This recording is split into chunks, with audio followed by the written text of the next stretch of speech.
Hey, hello everyone. I'm Nick Verikios and welcome back to Channel Talks. I was inspired recently after reading a report from my friend Ragusa-McBain, who is the chief analyst for channels, partners and ecosystems at Canalys Research. What got me was the headline about how platforms are the winners on Wall Street. Well, that's going to get everyone's attention, right? Specifically the 105 trillion world economy. Okay, you've got me. And how do we move from being a channel chief to a platform ecosystem chief? Well, that's my swim lane. So after many conversations of late, I thought that, and it was suggested that, well, Jay's spot on again, and it gave me reason to want to explore this in depth as a very critical topic. Almost everyone that I talk to, So I thought, why not just invite Jay back to get into it, understand it, create the usual masterclass, and give our audience something that they could really understand about this model. But wait, I thought we're going to have a twist here.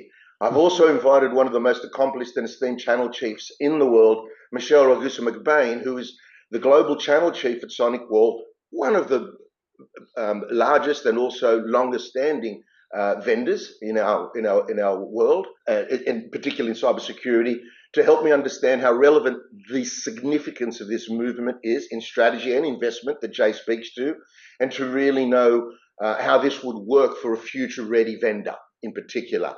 Fun fact, Jay and Michelle are also married, so hopefully I won't have to do any marriage counseling, you crazy kids.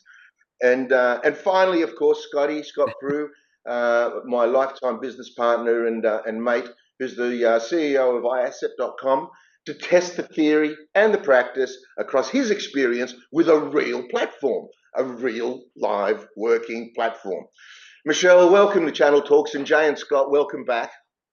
Thank you. Happy to be here. And you also get somebody that can argue with her husband. So I'm on your side. I'm not worried about a debate. And the good news is she's always right. So this is going to go perfectly. Jay, in this instance, Michelle and I will be right. Okay. Correct. So Correct. Here we go. And so, well, look, I'll start with this. For me, platforms, they really aren't new to me. They've been around forever. They've been providing a means for an exchange of value, some form of value forever. We see it readily in the B2C community. In the B2C world, of course, Shopify, Uber, Amazon are going to come to mind. But Jay, from a B2B perspective, what are these platforms you speak of? Well, it's interesting, and most of us who have been around partnering for a long time will recognize a lot of the things that make up a platform, but it's always surprising to me. I had one of Michelle's competitors at a partner advisory council, and I had the CEO, I had the CFO, CMO, CRO, basically the entire C-suite on a panel. And so I thought I would start the panel and run down the panel, and all their biggest partners in the world were in the room in Las Vegas. And I just started with the CEO. Can you define platform? Because every sign you have here in Las Vegas says platform, and you even rented out the sphere outside that says platform on the side. So tell me from your vantage point, what do you mean? What are you telling your biggest partners? Right. And then the CFO answered and the CRO answered. After we got down the line, everybody looked at each other. The answers couldn't be any further apart. And everyone had an opinion based on where they're coming from. The chief technology officer, thought about it as a single platform technology-wise with, API connections and a, really robust set of integrated tools. The CFO, spoke about it as a business model, how the economics work, and how obviously the company would be valued more on the stock market if every dollar was assigned to that versus traditional sales of stuff. The CEO kind of was all over the place. The head of sales was, talking about opportunity. So it was like this, epiphany for me that I'm not sure we have a narrow central decision. Like what makes Microsoft, or AWS or Google, or in SaaS, what makes Salesforce or ServiceNow, Workday, the established platforms we have today, which have insane valuations, what makes them who they are, and how would you centralize that definition? And then, to Sonicwall, who's one of the leading security companies in the world, as they start talking platforms, and they've made a couple of key mergers and acquisitions to really grow their offering. What does it take to step up to that? And what's Michelle going to lead and the rest of the team at Sonicwall going to have to do with their partners and with a broader security industry that has 6,500 ISVs and almost 500,000 partners to go and accomplish this? And so I think this conversation is happening at the right time. And I think, this is the right audience to have the conversation in.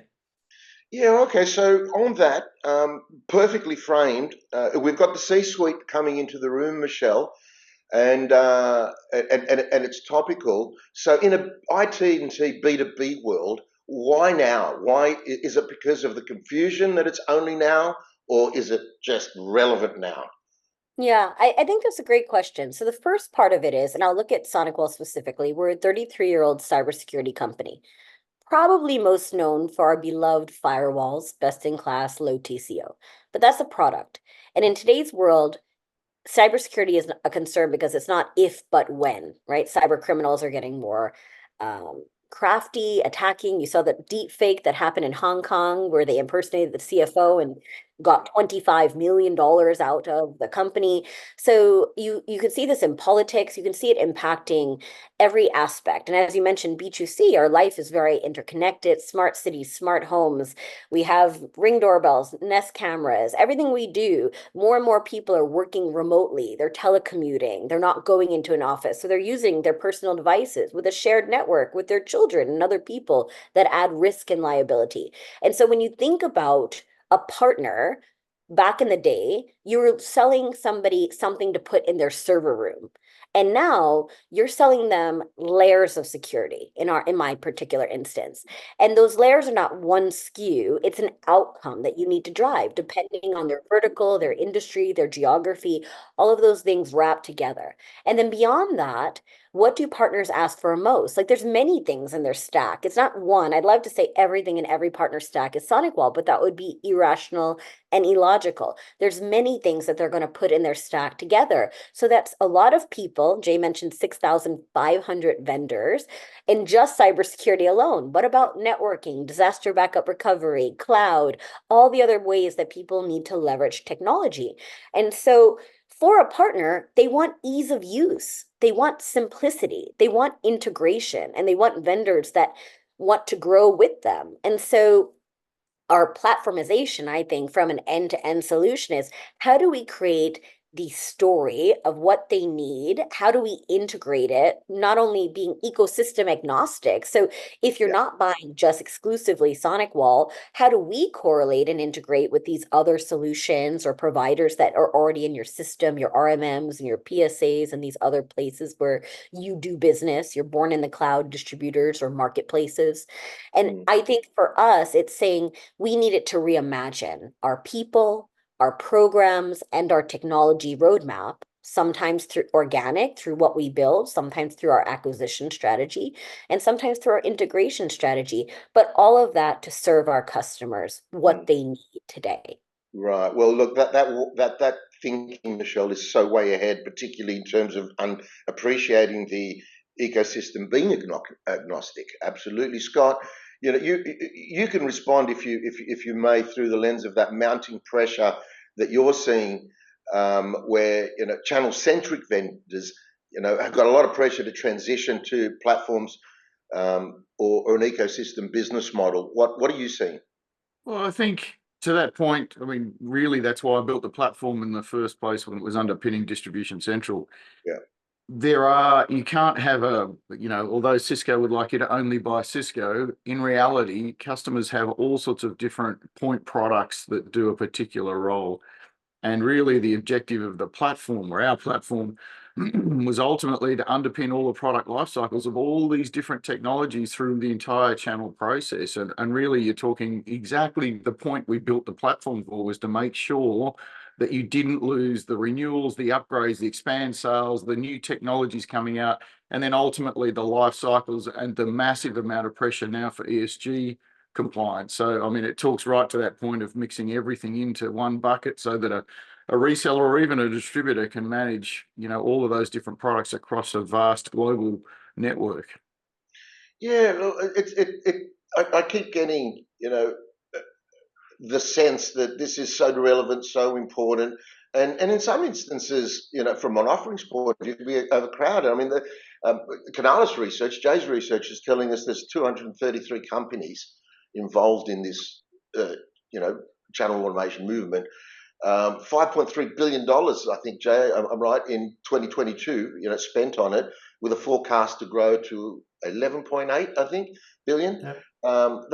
That's indicating a massive increase in interest, at the very least, in RevTech or revenue technology that's going to deliver this, channel-ready automation, particularly transaction automation. So, if you were to categorize these technologies that Michelle was talking to from a relevance point of view, what are they? Yeah, and it's not one.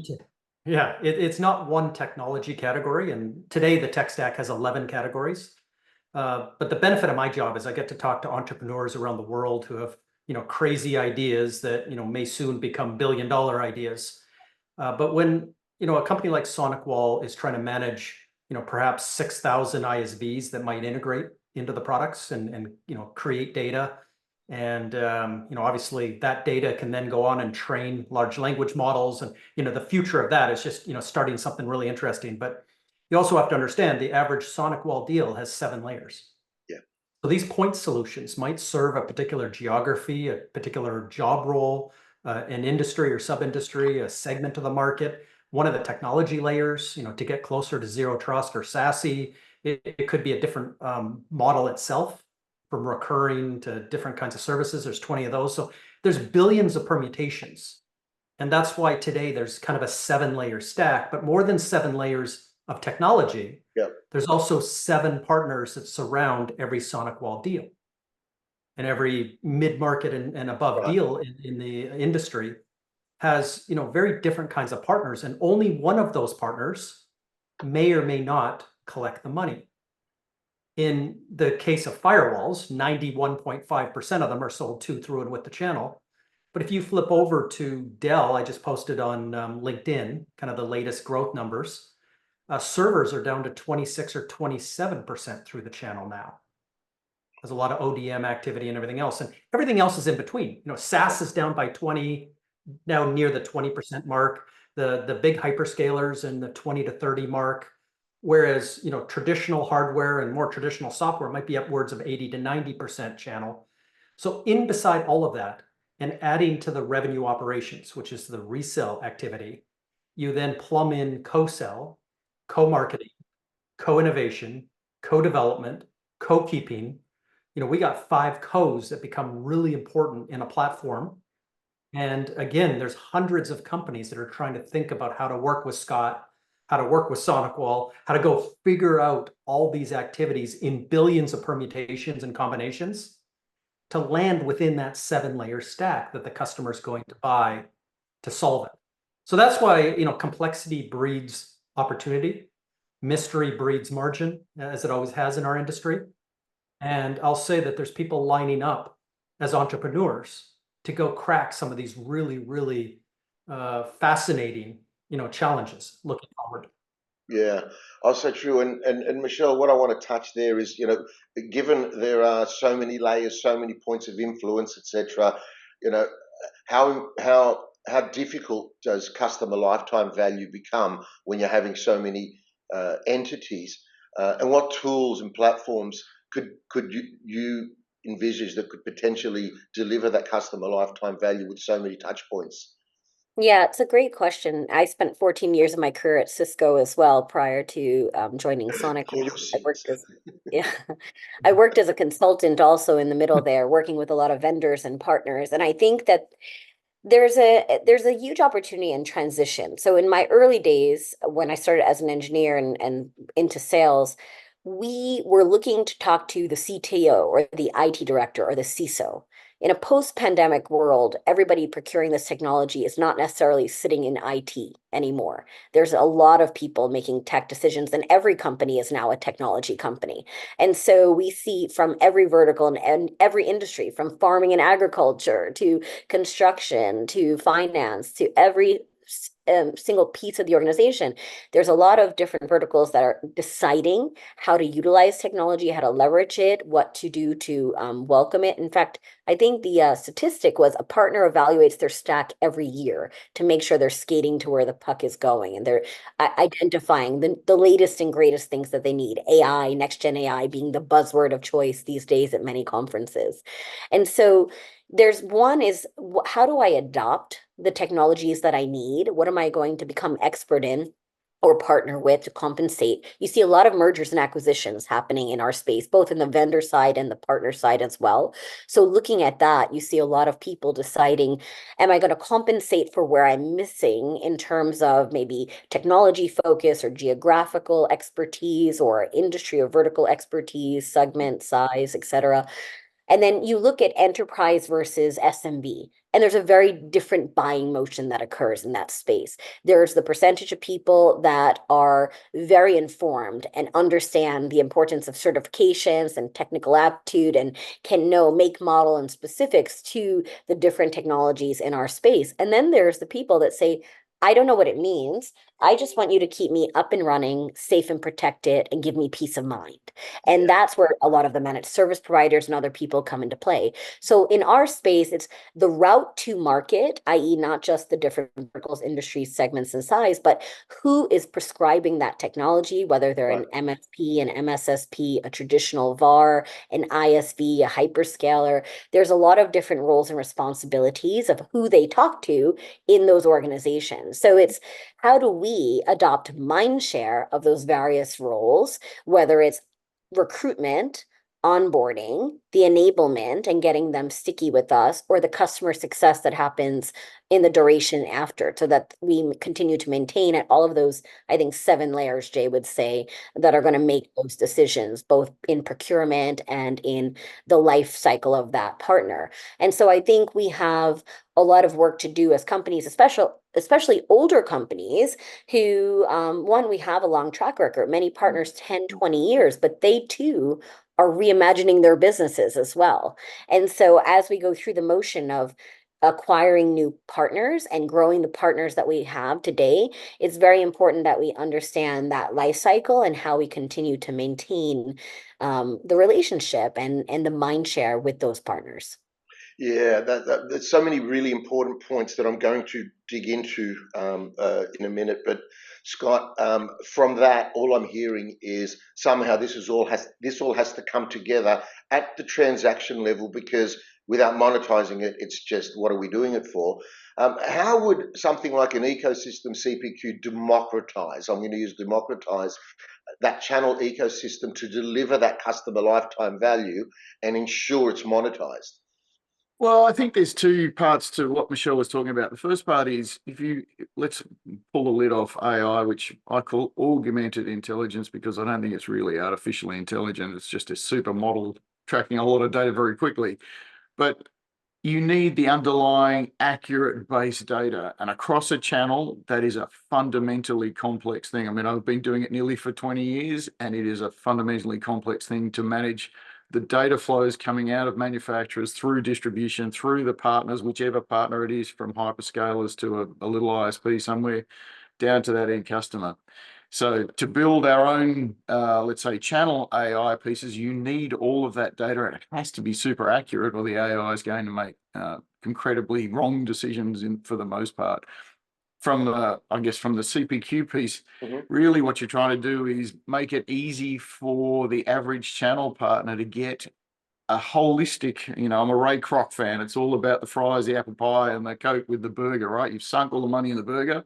Make sure when that partner or the distributor or even the rep at the manufacturer is out there quoting something, that they've included all of that, and potentially partner products. So if you take FlexPods, where you've got NetApp, Cisco, and VMware together, you want to go hunting, the third person. So if you've got NetApp and VMware at a customer, you want to make sure that that's hammering them with Cisco opportunities to connect all of that together. So all of that ecosystem, and I mean, I could bang on for hours about it, but there's not only the product set, but also the channel depth. And then you've got the influencing partners eating on the outside of all these deals and making sure you track those people as well. So it is an incredibly complex subject and an incredible opportunity for the right people who engage with that data set. When in the at the end, the contemporary buyer who's younger and the contemporary buyer who's a lot more informed, they just want a single purchase order. They just want a single quote. They just want a single proposal that's coming from all that influence. And again, well, I think, Nick, just to tease out something else Michelle was talking about is the buyer. So if you think, we're all senior leaders. I'm a director. I've got security compliance sitting over me, not only our own, but I've got customer data sitting in cloud repositories all over the planet. So I'm involved in the buying decision now. It's not just my CTO or technical lead. So that's changing the dynamic of the purchasing. And now, particularly with Europe, and I mean, I know I bang on a lot about ESG, but we have to do something about the planet or it's all going to fold in on itself. But there's directors compliance now in Europe for environmental, social, and governance type compliance. So all of that is wrapped in tightly bound to the install base that these manufacturers are running. And again, you've got to be able to demonstrate that you've done best effort as a director to comply with all of these different measures that are coming out now. Yeah, that's really important. The platform provider is part of the decision, and why wouldn't it be if the platform is so critical? And that's a really important point. I never really thought about that. So, Michelle, with all that, we see partner programs going beyond that. The metal tiers. How traditional channel players, in particular vendors and distributors, going to evolve to that linear kind of away from that linear kind of in channel incentive program to that broader execution that includes everyone rather than just that insistence that we've seen in the past of use my portal, just use my portal, when no technology, as you indicated, no technology lives in isolation.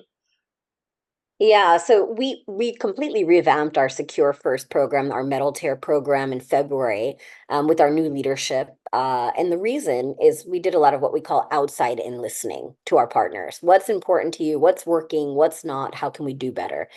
And the thing that came back resoundingly was a lot of our original partners, our traditional partners, were VARs, value-added resellers or point product people.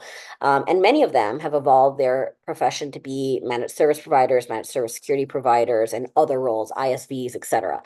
And so there was a point where they said, I like to, sell your switches and your firewalls and your access points, but I also have a model where I have recurring revenue and subscription consumption. And I don't want to be penalized on how I choose to sell to my partners. So can we make the program one that it doesn't matter which way we choose to procure or bill our customers monthly or annually or every couple of years, that we are able to grow with Sonicwall? So we did. We changed the program based upon the feedback from our partners, which says that their buying motion is changing. And so we need to adopt our billing cycles and the way that we respond accordingly.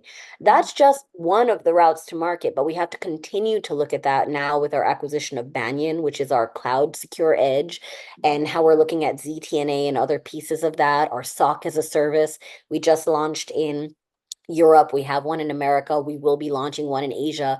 So how do we bill, procure, and compensate in terms of rebates, market development funds, the ability to get to the next tier of our program and still earn and grow with us and reinvest? So I think, Jay, what you say, like co-brand, co-market, co-sell, co-innovate, that's the work of vendors, right? And to assume we did relaunch our portal also because it needed work. We needed to make it fresh and new. And so the goal is it's not done in isolation. Like we have to be a little bit omnipresent. There are partners that love to go to our portal. For those people, it will be up to date. But we also did partner with 360 Insights and other people to make it easier so that we can track the rebates and MDF dollars they're accruing, make it more automated. And so we're going to continue to partner with other ecosystem brands to figure out how do we continue to make our program more versatile. And if there are places where partners choose to go, then why should we not have access for information there? Absolutely. And even in our platform, it will not just be our our technology. They're able to track, measure, monitor whatever's in their network should they feel comfortable to put it in. We're welcoming that. Perfect, perfect. So, Jay, I want to throw this back to you because all I can think of while I've been listening to Scott and to Michelle is, you talk about the emergence of the chief partner officer, or potentially the chief partner officer, the chief co-something officer, chief ecosystem, officer. How's this going to work? Yeah, I'm so happy that Scott brought up Ray Kroc and McDonald's. Great American story. But let me walk you through the movie, The Founder. So if you go back and watch the movie, it's broken up into thirds. Mm-hmm. 1/3 of the movie is the opening restaurant in California and how they were obsessed about product fit. How can I get a burger? How can I get the fry-a-later moved an inch to the right? How can I execute faster, better quality, better consistency? How can I do it more profitably? The founders, which was not Ray Kroc, were obsessed with product fit. Then Ray Kroc was obsessed with sales and marketing.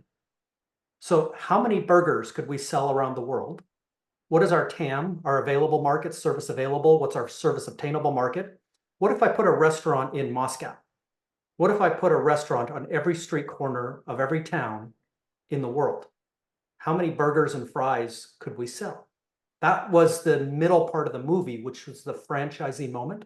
Mm-hmm. And to relate this back to the channel, every company needs product fit. Every company needs a sales and marketing strategy that's repeatable, reliable, scalable. But then, you hire somebody like Michelle, who can put a restaurant on every street corner and sell a firewall to everybody and sell MDR and sell a security stack to everybody that walks in. So you're going to compete for every dollar in your TAM, which in security is 87 billion. The final third of the movie, though, and this was kind of the end of Ray Kroc, and this was his brilliant idea, and then the movement into where McDonald's is today. And it's not a hamburger company. It's a real estate company. Real estate, yeah. So owning the foundation, owning the platform, owning the actual land underneath the restaurant, and renting it back to the franchisee, and obviously owning this land on Main Street in every one of these towns around the world became the value of McDonald's. It was never about how many hamburgers you could sell. It was about owning the platform. So to put that timeline, the third back into the channel, we're just moving right now from putting a restaurant and trying to figure out how to sell as many things as we can through as many distributors, as many corner retailers, franchisees as we can. The chief partner officer, to your question, is now being instructed to go figure out how to own the land. So Sonicwall doesn't live on rented land. So that for our customers, we own the platform. It's owning the product, obviously. It's owning the program. It's owning the degree of gravity that everybody else wants to come and participate, including service partners, technology, integration partners, alliance partners. Everybody's lined up to come in. And then in the end, owning the digital marketplace, which is the economics of what drives a platform. That's the end of the movie. That's what chief partner officers, and you can work for a big infrastructure company. You can work for a software as a service company. You can work for a hyperscaler. Everyone within this $5 trillion industry is trying to own the land underneath their business. And when you own the land, that's what the winning strategy is. And a chief partner officer not only has to win and go sell a lot of hamburgers, but they have to do a lot of co-sell, a lot of co-marketing, a lot of co-keeping, a lot of co-innovation, a lot of co-development. None of this is funded at the point of sale. They have to have the strength. They have to have the confidence and wherewithal to go talk to the board of a 30-year-old company and say, the way we've been doing it for this many decades needs to evolve. And whether it looks like a point system, whether it looks like a different way that money changes hands, whether it looks like a different economics, all these things need to be driven into the future. And you're either a channel chief or you're a platform chief. And you got to make a decision in your career. And looking forward for the next 10 or 20 years, I kind of know who I'd want to be. Okay, so is it fair enough then to say Ray was the chief ecosystem officer of McDonald's, and is the spread of the land a fair metaphor for platforms? Michelle? Well, I think that's where I would venture to say to Jay about channel versus platform. I think it's not one or the other because it's evolved. So I think that there's multiple channels, and I do think that Ray Kroc was a visionary of his time, seeing the opportunity of where there was a desire, making sure that he executed flawlessly on the fundamentals so that you had the right order every time, regardless of where you went. You had best in class product, best in class service, and at a good time, easy to do, easy to use, and family friendly. I think it's Right. brilliant, his model. And I do think that he understood the global ecosystem. He clearly understood the American ecosystem, and he was able to capitalize on a need that people had, and really just become the lion's share of success story in that testimonial. So I would say, yeah, he was a great visionary, a great ecosystem leader, and I think that that's the purpose of any, call us what you will, channel, platform. I think it's one and the same. It's just the evolution of what is becoming what is needed in the future. Yeah, I really love the way that you guys have built that. And before I move to Scott, because I want to ask a specific question around this back to Scott, who started the conversation. Michelle, what are the barriers in achieving this for a traditional vendor? Well, Jay, did you have something you wanted to say first? I didn't want to I cut just you off. said this is making me hungry, and before we go to the concert, I think we're going to go through the drive-through at McDonald's. But go I ahead. am so going to Driving McDonald's. 6 other people. That's, well, we'll see. But I do think that there is for me, I think the barriers are pretty simple. One, it's hard to change a style, change a way. Mhm. Even in technology, the only thing constant is change, but there's always hesitation towards people evolving. I think there's probably fear for people that have had a certain role and expertise for so long to say that what they were doing is not needed in the same way that they have done it. So I Mm. think that part of the trepidation of evolving and moving forward can be hesitant for many people.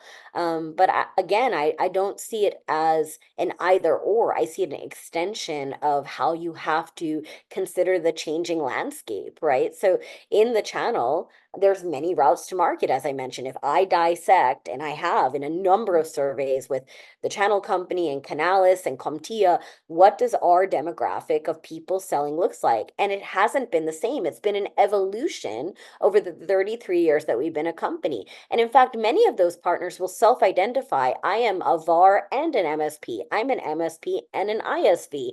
I wear many hats, and I'm also figuring out what I am. And so for us as channel leaders, the whole role just means that we work with our partners, and that partner ecosystem is evolving. And so the title that you give me is less consequential than the idea that I'm going to work with whoever the partners are that can help us grow, and we can help mutually grow together. I love it. I love it. That's awesome. Look, Scott, I've got to come back to you because what's been itching in my mind now, and I want to leave the McDonald's metaphor for a minute because that's B2C, and it was just cash or credit cards. And as you know, my thesis is around unless you can monetize this, it's just so what. So therefore, who owns the transaction across all this? Especially in terms of what we've been talking about, managing the lifetime value after landing that sale, especially that long tail that's left. Well, I think from an ownership piece, Nick, and you'd see my advocacy all over social media, but we are an ecosystem, and every company needs some control over some of the data flows that are going through their business. It's not a total control by a vendor, and it's certainly not a total control by the reseller, VAR, MSP. I call them resellers to bucket them all together. Really, you need to underpin all of that with some sort of structure. And to go back to the Ray Kroc analogy, the one thing that our platform does is if every single person at that front desk servicing whichever customer it is consistently does that, and nothing gets left to chance or some sort of operational breakout, then the job is done, which is, Michelle, for instance, for all of her Sonicwall salespeople in every language and every currency around the world can communicate the same message to each customer. And then for the entire life cycle of that product to be back in there for expand, extend, partnership, sell, whatever it is, that's really the key to this entire ecosystem. Because if you leave it to chance and you have one guy or girl in Thailand and one guy in Canada or girl in Canada selling it differently, then the model's broken, because Sonicwall are trying to get a consistent, secure message out to every single customer through that global channel of different cultures and different people. I will double click on that. That's really well said, because that's the biggest problem I think that we would run into in a global company is the tribal knowledge, or the way things are interpreted from the vision of corporate and how it's executed in the field and how it's told back to us to make sure we're listening and learning. It's very important that we have transparency and good communication, and that we're creating kind of a standardization, much like the McDonald's approach, that it doesn't matter where in the world you are, you're hearing the same story. You're hearing the same messaging. But you adapt for localization. So in India, you may not be selling meat burgers. Sure, exactly right. Yeah, there's nuances. But I think at the same time, you have to adapt to the significant volume of transactions that are going to come out of this, with so many touch points and endpoints. Jay talks about so many 28 moments, 7 digital routes to market. Scott has have a platform that's managing, $20 billion worth of assets in contracts and or assets or contracts, and that's over about 1,000 vendors at the moment, and still counting, with 26,000 partners involved in that. That's daunting almost. Is that it talks to the kinds of platforms we have to be concerned with now, with so many touch points and endpoints and transactions and volumes. Jay, what's your response to all that, to the three of us? Well, from a controversial perspective, who cares how the money changes hands? Love it. All we should care about is the customer is being served in the procurement method that they want to be served in. And we're reducing friction at that point of sale. Yes. So start at Microsoft, 96% of their business they measure as partner assisted. They know, many of the 7 partners that wrap around every one of their customers. They're not obsessed anymore about the point of sale. So 30% of Azure is resold through the channel. Well, what happens to the other 70%? The biggest part of that, growing at 86% compounded, is digital marketplace.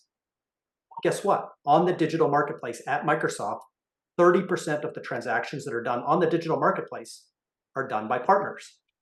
You have to take the 30% and add the 30% of the next portion, and you get kind of complicated, but you need a platform regardless of how money changes hands. I can subscribe to Netflix directly. I can subscribe through Roku.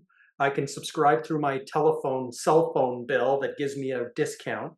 In the end, Netflix is counted by how many subscribers, what their churn rate is, how many customers for life, and how valuable and how delighted their customer base is. Nobody counts Netflix by a pie chart of how many nickels flow through each route. It just has to happen. And in technology, we're getting a little bit ahead of ourselves by getting too route specific in terms of that. All we want to make sure is we focus on measuring, monitoring, managing the 28 moments on average before the customer makes that purchase. We want to make sure that they do. Once we get them to the dance, we get them on the dance floor. We get them for the first 30 days, signing up whichever way they want to sign up. And then we want to make sure every 30 days forever, we renew them, we upsell, we cross-sell, we enrich. And then when we go back and sell our platform to Wall Street, we can show them the expansiveness of how we're managing this partner channel. Millions of people, 7 of them around every one of our customers. And we recognize them all. We celebrate them all. And we've also built an economic engine and a program to benefit them all and quantify what they do for us. This is the thing. And if we can get people moving away from what exact percentage goes through distribution, through this, everyone's now involved in this to get these customers for life. And we're going to work with people who can better ensure that we hit those metrics. And to quote you, everyone stays on the dance floor, but it just has to be happening, and it just has to be automated, and it just has to be integrated. Everybody's dancing all night long. Yeah, no, I love it. I love it, mate. That is just awesome. There's gold there. I'm going to replay that 1,000 times. But who owns the dance floor? Who owns the land underneath the dance? No, we can move on. The platform. Michelle, do you want to add anything to that? I think that's just brilliant. What Jay just said. No, I think that hits the nail on the head. I really agree. I think that there's the equal piece, and I called it. We had our sales kickoff recently at Sonicwall in Americas and EMEA and Asia Pac, and as we were going through the conversation, I gave the story of a partner who said to me, Michelle, I'm married. And I said, I know you're married. And he said, well, what is it like if I didn't talk to my wife in a day or a week or a month or a year? Would I still be married? And I was like, I don't think so, my friend. I don't think so. And he said, that's how vendors feel or partners feel about their vendors. If we don't have a relationship built on conversation, communication, trust, then we're not in a committed relationship with one another. And so I think the important part, a lot of vendors spend a lot of time thinking about new partner recruitment, and they don't understand that it's not just about getting them to the dance. It's about the everboarding of that partner, the ability to keep that relationship going. Keeping them dancing. Also keeping them interested. I mean, you can talk every day, but if it's not a valuable conversation, that marriage isn't going to last either. And what we're finding is that giving someone something of value is giving them something that they can't do without, and they never thought about it before until you gave it to them. So that keeps. And sometimes it's listening more than talking. Sometimes they just want to hear you. They want to tell you how they feel, and they want you to understand what they have to say. And I also expect that my husband will dance with me tonight. So of course, us listening. I can guarantee McDonald's. I'm not sure I can guarantee dancing, but you talk a big game, McBain. So Scott, this platform you speak of, I just can't help but saying what you're trying to do is democratize the internet, and democratize the channel, which seems to be in line with what Michelle and Jay are talking about, because it has to be frictionless. Absolutely.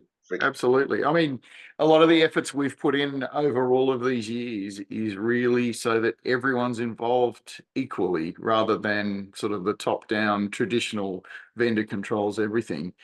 If you have a motivated channel ecosystem, like a motivated wife, everything happens well. If you don't, or you're just sending out orders, it's not going to work for you. And, to Michelle's point about portals, our latest tech is all about portalless transactions. So removing the need to log into anything to actually transact business down the pipe. And that's taking out some of our customers leaps and bounds ahead of where they're passively waiting for someone to come in, rather than, silver platter handing the information out so they can go and action it without having to come back to the portal side of things. There's always going to be portals, and I'm not, we portalize ourselves if you need it. No, but it's about taking the friction out of the entire process for all parties, and understanding that the owner of the reseller, the owner of the distributor, and the owner of the vendor are all equally part of this. It's not the hierarchical, history that we've tended to run with. Yeah, and just to add to that, we say just the phrase, we're meeting our partners where they are. It doesn't matter where they are in the journey. It doesn't matter how they choose to procure. It doesn't matter what portal they want to show up to or not show up. It doesn't matter what event or however they are choosing to do business with us. It's a choice, and we want to make sure that we're accommodating their needs. We're making it very simple, and we're meeting them in that journey. And I think from a historical point of view, and I posted yesterday, where end of quarter clashes with partnerships, and that's really where we're trying to move away from. We need longer term views, and I know there's investors and share markets and all the rest of it, but partnerships don't work in quarters. Yeah, and also, Michelle, you said meeting them where they are, and I think a good ecosystem model will also inform them where they could be. So not just the land, side of the cycle, or the adoption of technology cycle, but the expand and also the extend, what you talked about in terms of co-selling and things like that. So important.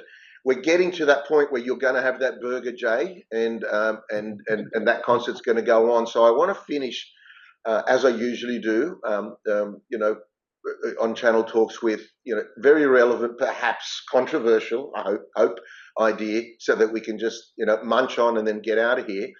And I'm proposing this: is the new channel RevTech going to become mandatory, even though most traditional vendors, distributors, and MSPs to date have been reluctant in many ways to do away with their legacy CPQ, ERP, CRMs? I'm going to start with you, Jay, in talking to your model. I know you're going to refer to 35,000 vendors already bought, channel technology last year. What did they buy? Well, they bought a mix, and I've got 11 islands with numbers attached that add up to 5.2 billion. But you promised you wouldn't get into marital counseling, and here we are concluding with happy wife, happy life, and happy partner, happy life. But to answer the question is, the tail that wags the dog, or the dog that wags the tail. KPIs and how we're incented, and with 500,000 people in big tech losing their jobs in the last couple of years, how we're motivated, how we're kind of built around our key performance indicators drives our attention. Humans by nature are pretty coin operated. And when times like this get tough, most of us get protectionist. We got a good gig going, and we want to make sure that gig keeps going. So while we can think about 3 to 5 years from now and be in this lofty platform and everything else, I need to close my numbers this quarter. I need to close them this month, this week. And I've got people all up and down the chain breathing down my neck. And it doesn't matter how beautiful my ecosystem and my platform slides are, and how wonderful my prose through PowerPoint is. You can't go very many months and quarters under your number. Yeah. And so when you get reluctance, it's not that I don't believe this is coming, not that I don't believe that I need to drive shareholder value, and I believe my CEO and my board need to do that. We're in a mode that we're very short-term focused. And while I could spend energy and calories on, building out, the foundation or the tech stack of the future, and really dive into some of these islands that I haven't thought about and I haven't done. But then you get pulled in to the protectionism again, and say that if I'm not delivering, where am I going to spend and expend my calories? So that's what it is. I think there's sufficient belief 5 years into the decade of the ecosystem. Yeah. There's a sufficient knowledge. You can just go to the Fortune 500 and start at number 1 and work your way down to number 100 to recognize it doesn't matter what industry you're in. Platforms win. For every dollar of revenue, the benefit you get, the valuation you get on every one of those dollars directly correlates to your ability to be a platform for your buyer. The disconnect between that and making your numbers this week is what I think the issue. And forward-looking companies need to make sure that everybody at every level has a balance between short and long-term success, and their measurements coincide with that. So, Michelle, how does one break away from that hostage syndrome that Jay talks to, and what technologies are going to help a vendor move out of that and into a world where the platform wins? Yeah, I think it's under evaluation, right? So firstly, you used a word earlier that said mandate. I don't think anything can be mandated because there's so much choice left to the partners and the way, and nothing happens as quickly as we ever imagine it will. So I do think that it's going to be kind of an evolution over time. In terms of vendors, we are constantly evaluating what can help us be this purposeful to our partners, what's going to help make us better, more efficient, more effective, easier to do business with them, consolidate. So I don't know I mean, I think iasset is obviously a good example of something that sounds like it would be very helpful for a lot of vendors, including Sonicwall and our partners. But I think there's a lot of things that we just have to consider as we go through the motions of understanding the changing landscape and even analyzing from our partners' purview. Well, where are you? What are you utilizing today? Is there something that we need to integrate with? Jay uses the analogy about CarPlay, where 75% of buyers won't buy a car without CarPlay integrated. So looking at our partners, if many of them are using Yeah. certain, places, venues, distribution, motion, technology, then I think that it's obvious that we have to consider those things as well, so that we're not missing the boat and trying to drive them to something that they're already using today. Scott, it would be, I agree completely with you there, Michelle. Perfect. And Scott, I can see you busting to jump into this bizarre love triangle at the end of this. Let's give Scott gets the last word. Yeah. Gets the last word. I think Well, I to get the Michelle's last word. point, she's absolutely dead on in that you don't want to have to push your partners in any direction. And I think historically that's what's happened. Yeah. You need to make data and opportunities and connections and partnerships available through whichever mechanism, but make it seamless and, more importantly, painless. That is the biggest thing in the channel, is the pain that is pushed downhill. As a final sort of comment, a lot of manufacturers do efficiency gains internally, but actually what they're doing is pushing the load down to the partners, and the partners aren't getting extra margin to take on the load that the manufacturer is, trying to automate. So, my last comment would really be, in any sort of efficiency play, make sure it works across the entire channel, not just at one of the parties that are involved in the process. Well, there you go. Thank you, Scott. Thanks for keeping it real as usual, Jay. Amazing, eye-opening insights always. Michelle, you're just perfect. I can't wait to have more of these conversations with you. That was just amazing. I'm truly grateful, and I'm sure my community is truly grateful. And to my community, please stay safe and see you on the next one. Thanks, everyone. Thank you. Thank you.